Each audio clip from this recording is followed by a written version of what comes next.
आकाशवाणी मन की बात. माननीय पंतप्रधान श्री नरेंद्र मोदी यांनी जनतेशी साधलेल्या संवादाचा मराठी अनुवाद आता प्रसारित करीत आहोत. माझ्या प्रिय कुटुंबियांनो, नमस्कार. मन की बातच्या आणखी एका भागात मला तुमच्यासोबत देशाचं यश, देशवासियांचं यश, त्यांचा प्रेरणादायी जीवन प्रवास याबाबत बोलण्याची संधी मिळाली आहे. सध्या मला आलेली बहुतेक पत्र आणि संदेश मुख्यत्वे करून याच दोन विषयांवर आहेत.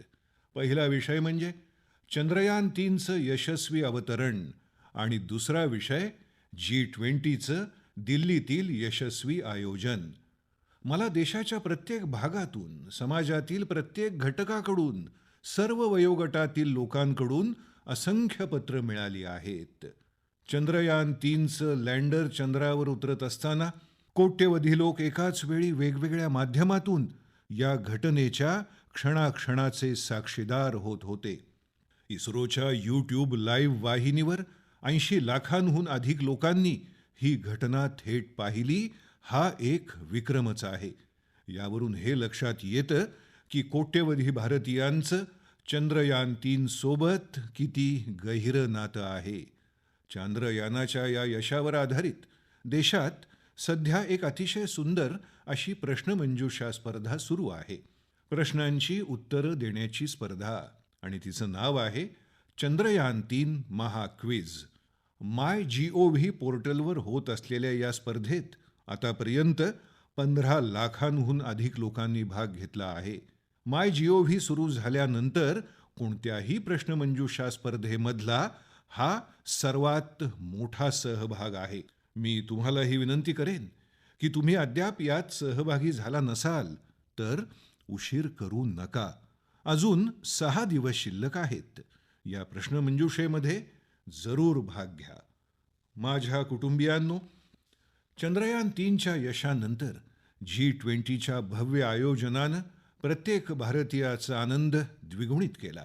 भारत मंडपम तर स्वतःच एखाद्या सेलिब्रिटी मान्यवरासारखा झाला आहे.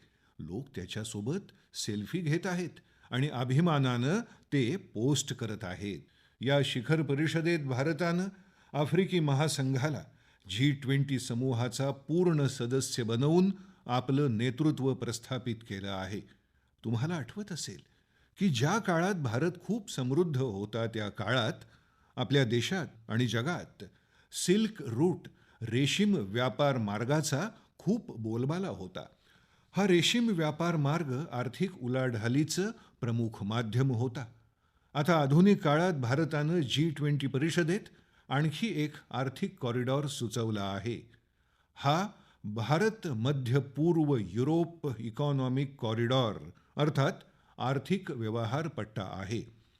हा कॉरिडॉर येणारी शेकडो वर्ष जागतिक व्यापाराचा आधारस्तंभ बनणार आहे आणि या कॉरिडॉरची सुरुवात भारतीय भूमीवर झाली याची नोंद इतिहासात कायम राहील. मित्रांनो, आज G20च्या अध्यक्षीय कारकिर्दीदरम्यान भारताची युवा शक्ती या परिषदेसोबत ज्या प्रकारे कार्यरत राहिली त्याबद्दल एक विशेष चर्चा आवश्यक आहे. वर्षभरात देशातील अनेक विद्यापीठांमध्ये G20शी संबंधित कार्यक्रम झाले. आता या मालिकेत दिल्लीत आणखी एक रोमांचक कार्यक्रम होणार आहे.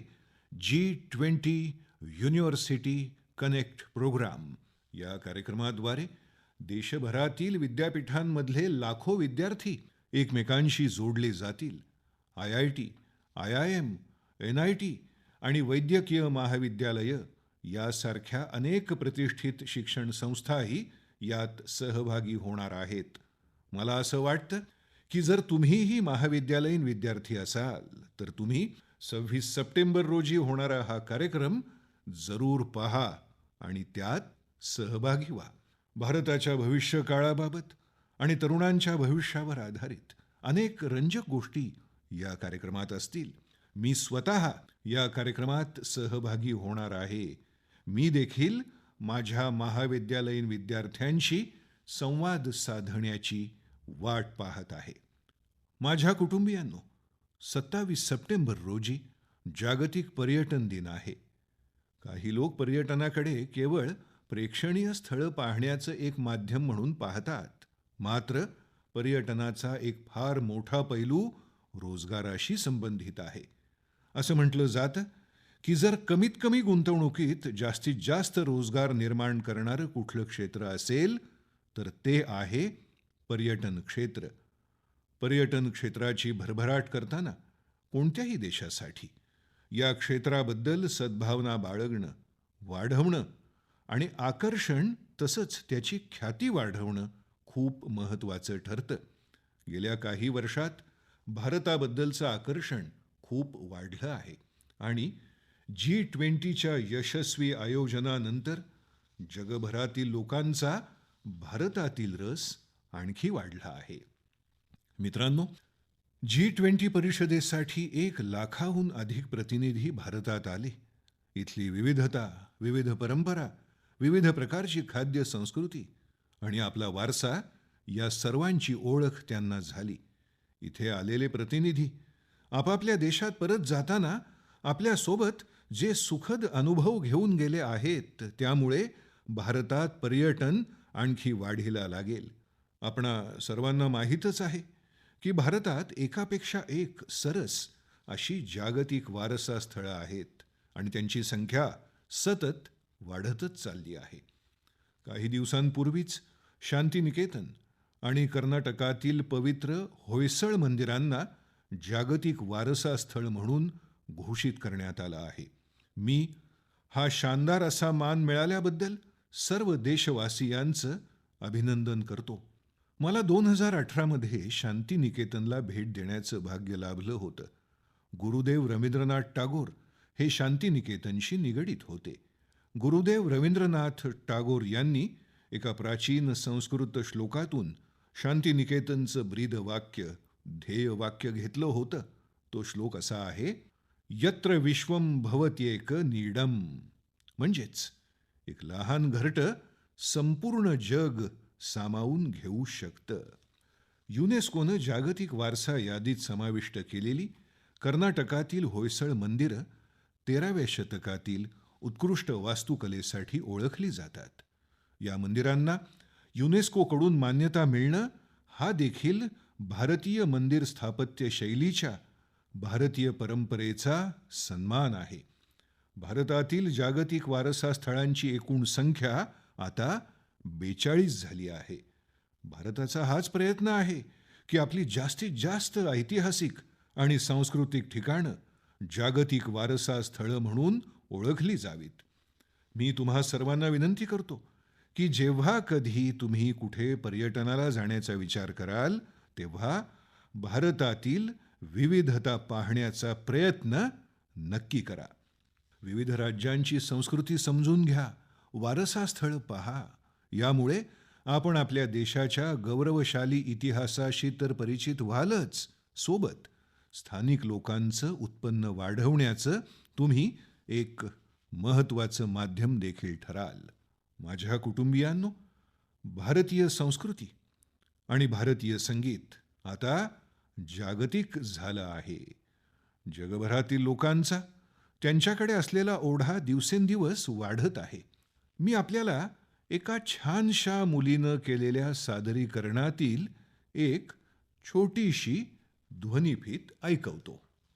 जगज्जालपालं कजत्कण्ठमालं शरच्चन्द्रभालं महादैत्यकालं नभो नीलकायं तुरावारमायं सुपद्मसहायं भजेऽहं भजेऽहम्. नागेन्द्रहाराय त्रैलोचनाय भस्मङ्गरागाय माहेश्वराय नित्याय शुद्धाय दिगंबराय तस्मै नकाराय नमः शिवाय. हा आवाज ऐकून तुम्ही देखील चकित झाला असाल ना? तिचा आवाज किती गोड आहे आणि प्रत्येक शब्दातून जे भाव व्यक्त होत आहेत त्यातून तिचं देवाशी असलेलं प्रेमपूर्वक नातं आपण अनुभवू शकतो. जर मी तुम्हाला सांगितलं की हा मधुर आवाज जर्मनीतील एका मुलीचा आहे. तर कदाचित तुम्हाला आणखी आश्चर्य वाटेल. या मुलीचं नाव आहे कैसमी. 21 वर्षांची कैसमी सध्या इंस्टाग्रामवर खूप गाजते आहे. मूळची जर्मनीची असलेली कैसमी भारतात कधीच आलेली नाही. मात्र ती भारतीय संगीताची चाहती आहे, जिनं भारत कधी पाहिलाही नाही. तिला भारतीय संगीताची असलेली आवड खूप प्रेरणादायी आहे. कैसमी जन्मापासूनच दृष्टीबाधित आहे. मात्र हे कठीण आव्हान तिला असामान्य कामगिरी करण्यापासून रोखू शकलेलं नाही. संगीत आणि सर्जनशीलतेचा तिला एवढा ध्यास होता की तिनं बालवयापासूनच गाणं सुरू केलं. आफ्रिकी ड्रम वादनाची सुरुवात तर तिनं वयाच्या अवघ्या 3ऱ्या वर्षी केली. भारतीय संगीताचा परिचय तिला 5-6 वर्षांपूर्वीच झाला. भारतीय संगीतानं तिला इतकी भुरळ घातली की ती त्यात पूर्णपणे लीन झाली. ती तबला वादनही शिकली आहे. सर्वात प्रेरणादायी गोष्ट म्हणजे तिने अनेक भारतीय भाषांमध्ये गाण्यात प्रभुत्व मिळवलं आहे. संस्कृत, हिंदी, मल्याळम, तमिळ, कन्नड, आसामी, बंगाली, मराठी, उर्दू या सर्व भाषांमध्ये तिने आपले सूर आजमावले आहेत. तुम्ही कल्पना करू शकता की एखाद्याला दुसऱ्या अनोळखी भाषेत 2-3 ओळी बोलायच्या असतील तर किती अवघड असतं. पण कैसमीसाठी ही बाब म्हणजे डाव्या हाताचा खेळ आहे. तुम्हा सर्वांसाठी मी तिनं कन्नडमध्ये गायलेलं एक गाणं ऐकवतो. ನಮ್ಮ ವಚನ ಬಹುವಚನ ನುಡಿಡು ಕನ್ನಡ ನಡೆಡು ಕನ್ನಡ. ನಮ್ಮ ವಚನ ಬಹುವಚನ ನುಡಿಡು ಕನ್ನಡ ನಡೆಡು ಕನ್ನಡ. ಕನ್ನಡ ನಮ್ಮ ಕನ್ನಡ.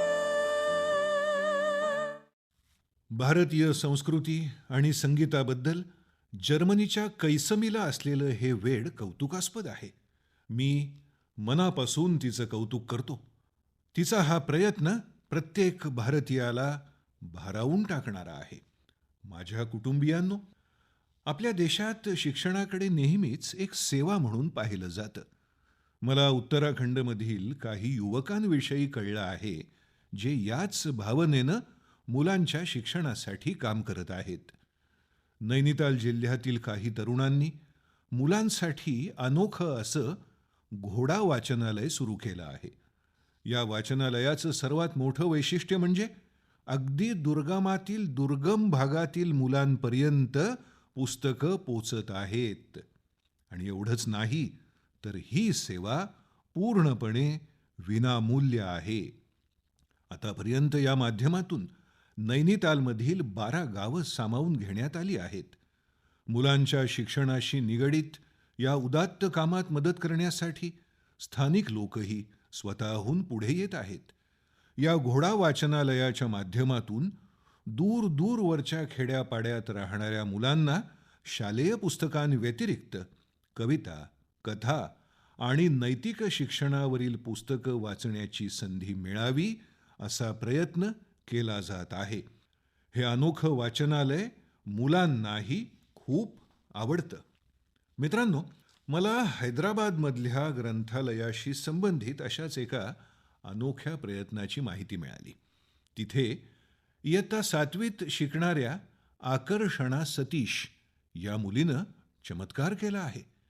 तुम्हाला हे जाणून आश्चर्य वाटेल की वयाच्या अवघ्या 11व्या वर्षी ती मुलांसाठी 1-2 नव्हे तर 7 ग्रंथालयं चालवत आहे. 2 वर्षांपूर्वी आकर्षणा जेव्हा तिच्या आईवडिलांबरोबर कर्करोग रुग्णालयात गेली तेव्हा आकर्षणाला याची प्रेरणा मिळाली. तिचे वडील गरजूंना मदत करण्यासाठी तिथे गेले होते. तिथल्या मुलांनी तिला रंगवण्याच्या पुस्तकांसंबंधी विचारलं आणि ही गोष्ट या गोंडस बाहुलीला इतकी भावली की तिनं विविध प्रकारची पुस्तकं गोळा करण्याचा निर्णय घेतला. तिनं तिच्या शेजारची घरं, नातेवाईक आणि मित्रांकडून पुस्तकं गोळा करायला सुरुवात केली. आणि तुम्हाला हे जाणून आनंद होईल की त्याच कर्करोग रुग्णालयात मुलांसाठीचं पहिलं ग्रंथालय उघडण्यात आलं. या मुलीनं आतापर्यंत गरजू मुलांसाठी वेगवेगळ्या ठिकाणी उघडलेल्या 7 ग्रंथालयांमध्ये आता सुमारे 6,000 पुस्तकं आहेत. छोट्याशा आकर्षणाने ज्या पद्धतीने मुलांच्या भविष्यासाठी मोठं काम केलं आहे त्यापासून अनेकांना निश्चितच प्रेरणा मिळेल. मित्रांनो, हे खरं आहे की आजचं युग डिजिटल तंत्रज्ञान आणि ई पुस्तकांचं आहे. पण तरीही पुस्तकं नेहमीच आपल्या जीवनात चांगल्या मित्राची भूमिका बजावतात आणि त्यामुळे आपण मुलांना पुस्तकं वाचण्यासाठी प्रेरित केलं पाहिजे. माझ्या कुटुंबातील सदस्यांनो, आपल्या शास्त्रात म्हटलं आहे, जीवेषु करुणा चापी मैत्री तेषु विधीयताम. म्हणजेच सजीवांवर दया करा आणि त्यांना तुमचे मित्र बनवा. आपल्या बहुतेक देवी देवतांचं वाहन प्राणी आणि पक्षी आहेत. अनेक लोक मंदिरात जातात, देवाचं दर्शन घेतात, पण त्यांचं वाहन असणाऱ्या प्राण्यांकडे फारसं लक्ष देत नाहीत. हे प्राणी आपल्या श्रद्धेच्या केंद्रस्थानी असले पाहिजेत आणि आपण शक्य तितकं त्यांचं संरक्षण देखील केलं पाहिजे. गेल्या काही वर्षात देशात सिंह, वाघ, बिबटे आणि हत्तींच्या संख्येत उत्साहवर्धक वाढ झाली आहे. या पृथ्वीवर राहणाऱ्या इतर प्राण्यांना वाचवण्यासाठी आणखीही अनेक प्रयत्न सातत्यानं सुरू आहेत. असाच एक अनोखा प्रयत्न राजस्थानातील पुष्कर इथे केला जात आहे. तिथे सुखदेव भट्टजी आणि त्यांची टीम वन्यजीव वाचवण्यात गुंतली आहे. आणि त्यांच्या टीमचं नाव काय आहे हे माहीत आहे? त्यांच्या टीमचं नाव आहे कोब्रा. हे धोकादायक नाव त्यांनी टीमला दिलंय कारण त्यांची टीम या भागातील धोकादायक सापांना वाचवण्यासाठी देखील काम करते.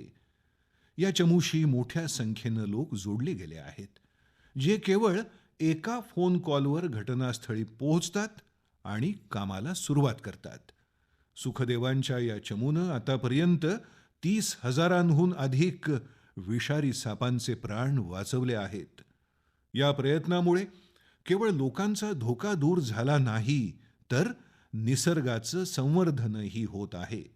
हा गट इतर आजारी प्राण्यांची सेवा करण्याच्या कार्याशी देखील संबंधित आहे.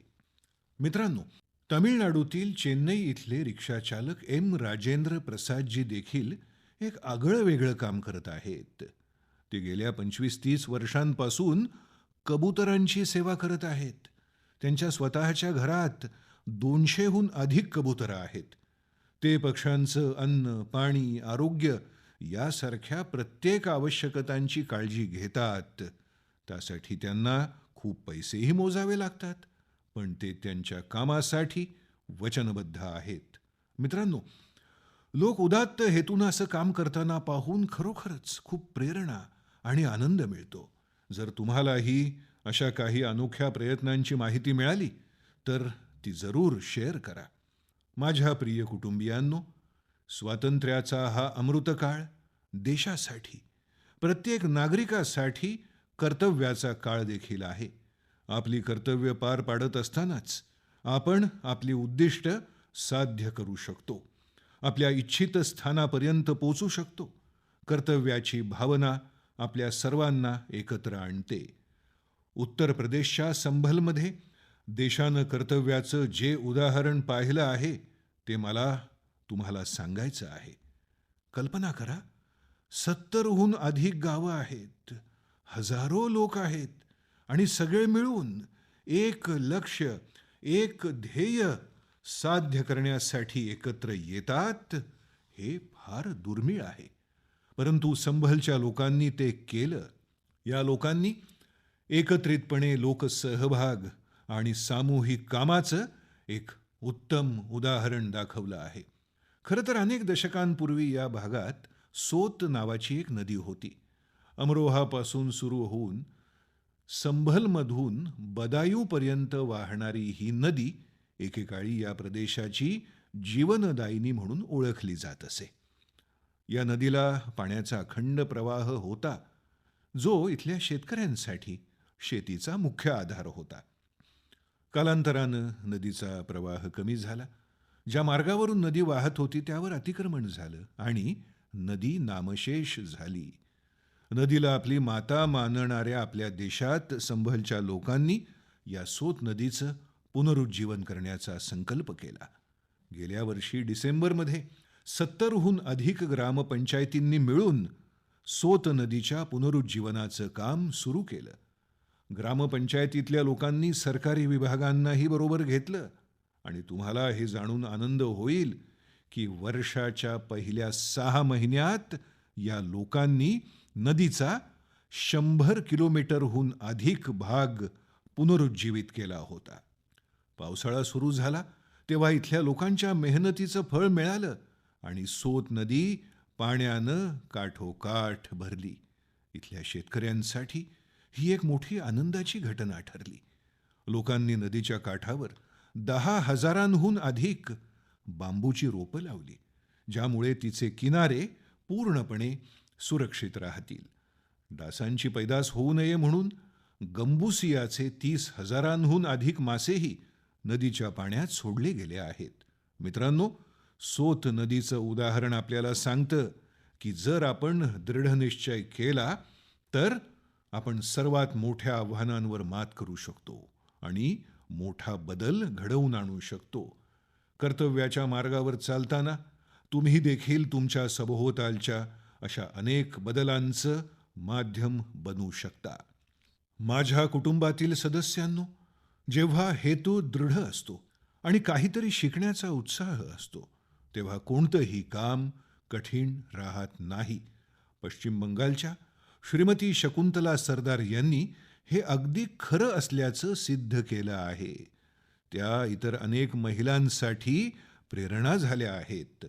शकुंतलाजी जंगलमहालमधील शातनाला गावच्या रहिवासी आहेत. बऱ्याच काळापासून त्यांचं कुटुंब रोजंदारीवर काम करून आपला उदरनिर्वाह करत होतं. त्यांच्या कुटुंबासाठी उदरनिर्वाह करणंही कठीण होतं. मग त्यांनी एका नवीन मार्गावर चालण्याचा निर्णय घेतला आणि यश मिळवून सर्वांना आश्चर्यचकित केलं. त्यांनी हे कसं केलं हे तुम्हाला जाणून घ्यायचं असेल तर त्याचं उत्तर आहे एक शिवण यंत्र. एका शिवण यंत्राच्या माध्यमातून त्यांनी सालच्या पानांवर सुंदर डिझाईन्स काढायला सुरुवात केली. त्यांच्या या कौशल्यानं संपूर्ण कुटुंबाचं जीवन बदललं. त्यांनी बनवलेल्या या अद्भुत हस्तकलेची मागणी सातत्याने वाढत आहे. शकुंतलाजी यांच्या या कौशल्यानं केवळ त्यांचंच नव्हे तर सालची पानं गोळा करणाऱ्या अनेक लोकांचंही जीवन बदललं आहे. आता त्या अनेक महिलांना प्रशिक्षण देण्याचं कामही करत आहेत. तुम्ही कल्पना करू शकता, एकेकाळी वेतनावर अवलंबून असलेलं कुटुंब आता इतरांना रोजगारासाठी प्रेरित करत आहे. दैनंदिन वेतनावर अवलंबून असलेल्या आपल्या कुटुंबाला त्यांनी स्वतःच्या पायावर उभं केलं आहे. यामुळे त्यांच्या कुटुंबाला इतर गोष्टींवरही लक्ष केंद्रित करण्याची संधी मिळाली आहे. आणखी एक गोष्ट घडली ती म्हणजे शकुंतलाजींची स्थिती सुधारताच त्यांनी बचत करायला सुरुवात केली. आता त्यांनी जीवन विमा योजनांमध्ये गुंतवणूक करायला सुरुवात केली आहे, ज्यामुळे त्यांच्या मुलांचं भविष्य उज्ज्वल होईल. शकुंतलाजी यांच्या कार्याची प्रशंसा करावी तितकी थोडीच. भारतातील लोक अशा प्रतिभांनी भरलेले आहेत. तुम्ही त्यांना संधी द्या आणि ते काय करतात ते पहा. माझ्या कुटुंबातील सदस्यांनो, दिल्लीतील G20 शिखर परिषदेतलं ते दृश्य कोण विसरू शकेल, जेव्हा अनेक जागतिक नेते राजघाटावर बापूंना श्रद्धांजली वाहण्यासाठी एकत्र आले होते. बापूंचे विचार आजही जगभरात किती उपयुक्त आहेत याचा हा एक मोठा पुरावा आहे.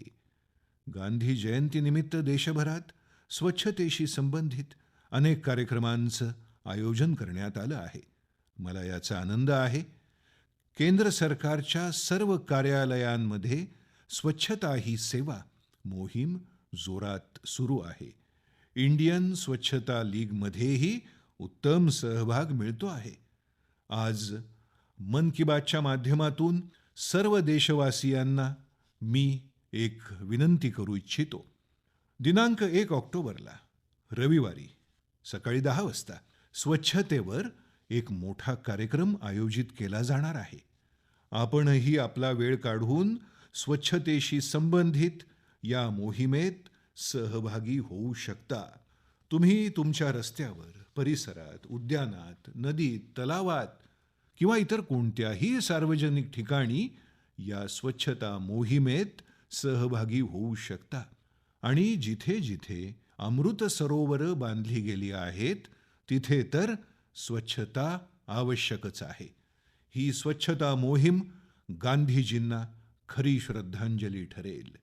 गांधी जयंतीच्या या प्रसंगी खादीचं काही ना काही उत्पादन खरेदी करण्याची मी तुम्हाला पुन्हा आठवण करून देत आहे. माझ्या कुटुंब सदस्यांनो, आपल्या देशात सणांचा हंगामही सुरू झाला आहे. तुम्ही सर्वजण घरी काहीतरी नवीन खरेदी करण्याचा विचार करत असाल.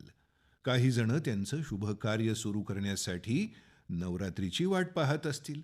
उत्साही आणि आशादायक अशा वातावरणात आपण व्होकल फॉर लोकल हा मंत्र देखील जरूर लक्षात ठेवा. जिथे शक्य होईल तिथे आपण भारतात तयार झालेला माल खरेदी करा. भारतीय उत्पादनांचा वापर करा आणि भेट देताना मेड इन इंडिया उत्पादनच भेट द्या.